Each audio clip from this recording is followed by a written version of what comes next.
Hi, everybody.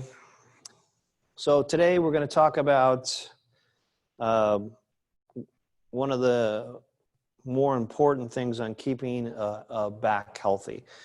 And one of the ways we can make our back healthier and do a practice that prevents a lot of back trouble is to make sure that we have plenty of healthy hip rotation.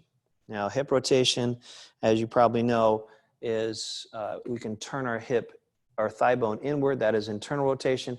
We can turn our thigh bone outward, that is external rotation. Those are my hip rotations, and they express themselves in a lot of different ways in all kinds of movements. Now, when I'm lacking hip rotation, not because of physical restriction. Now, some people have greater hip rotation, some people have lesser hip rotation just because of the way they're built. Physically, their structure just only allows so much rotation. That's not what I'm talking about. If you have natural amount of hip rotation, no matter if it's as good as someone else's, worse, better, it doesn't matter. As long as you're keeping your natural ability, whatever that may be, that's going to be good for your back.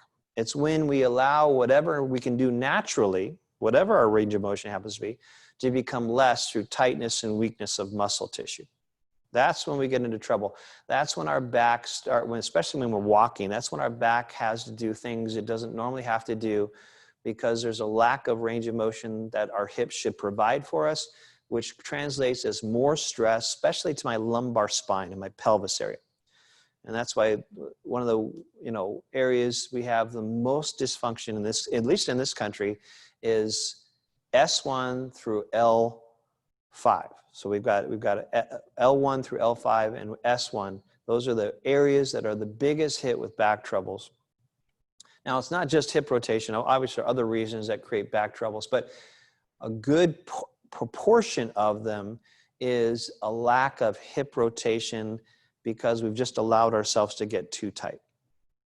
So what do? Well, there's lots of hip openers, as you all know, with yoga practice. But one of the most effective ones is Dwipada Rajakapotasana. Now, I offer this pose with a lot of warning. This is a very strong, more advanced range of motion. If you're not born with this range of motion, you're going to need to modify this one, and you're going to need to back off and maybe even try a lesser version of it, because when we try to force hip rotation on our body and we're not warmed up properly, or our body just can't produce that hip rotation, then what takes the stress is the knee. And that's not what we want.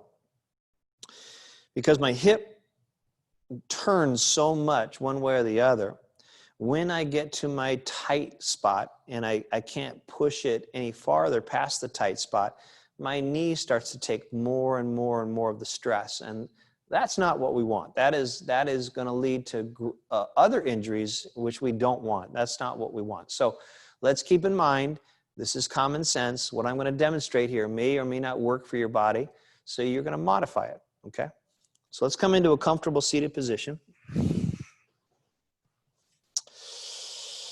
Now let's start with just Sukhasana. So the Sukhasana is nice because it does create hip rotation for me. So you can see my hips are having to turn externally a lot here, but I have support for my knees. My knees and my shins are resting on my foot, so my knee is not pushed into an angle that is unhealthy for it. And I can, if I need to today, this might be the pose that I practice with. So maybe I hold this one, or if I want to, I can carefully lean into this a little bit and stretch. And you notice when you lean forward, it's going to really create lots of pressure on your hips. So let's remember, this is a good substitute for Dwipada Rajakapotasana.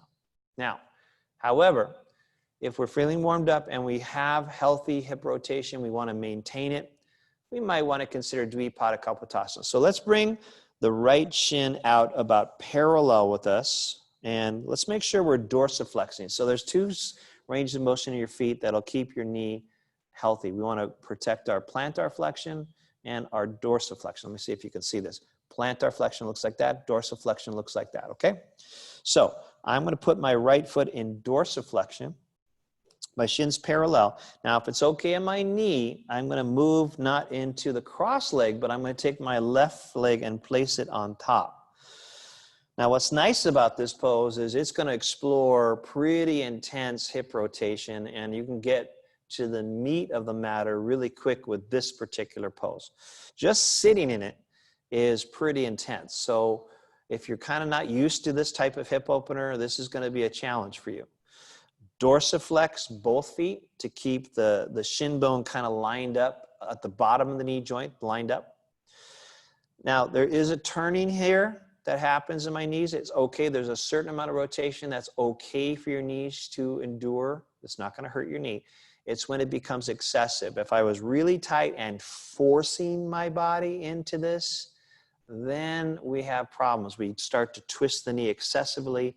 That is not what we want. So let's be aware of what we're feeling. If it's not feeling right, that's probably a good sign. Let's get out of that pose. Okay, so this is what Dwipada Rajakapotasana looks like. I may use a block. A block could be under my left knee and placed on top of my foot, like that. You might look like this, by the way, without a block. That's okay. It's okay if the foot and the knee aren't resting. That's just your normal range of motion that's expressing itself right there. That's fine. You might even put the block under the right knee like that, so that both knees are slightly lifted. That's okay. Block under both knees. That's fine too. I'm going to try it without the blocks. Now, sitting in it is just pretty deep already, so I don't need to go much farther. But if I'm comfortable with it and I like this pose, I feel safe in it, then I would consider leaning forward. Leaning forward, hinging from my hip, is going to make it infinitely more intense on my hip joints. And it can translate to too much on my knees, so let's be careful as we do this. But if you're able to reproduce this type of hip rotation, it's going to do wonders for your back. It's going to free up all types of range of motion when you're walking, running, standing, coming up the stairs, bending over to pick things up. It's going to take stress off your back and put it on the hip joint. The hip joint is built for a lot of stress, by the way. It's a deep socket, heavy bones, lots of muscle around it.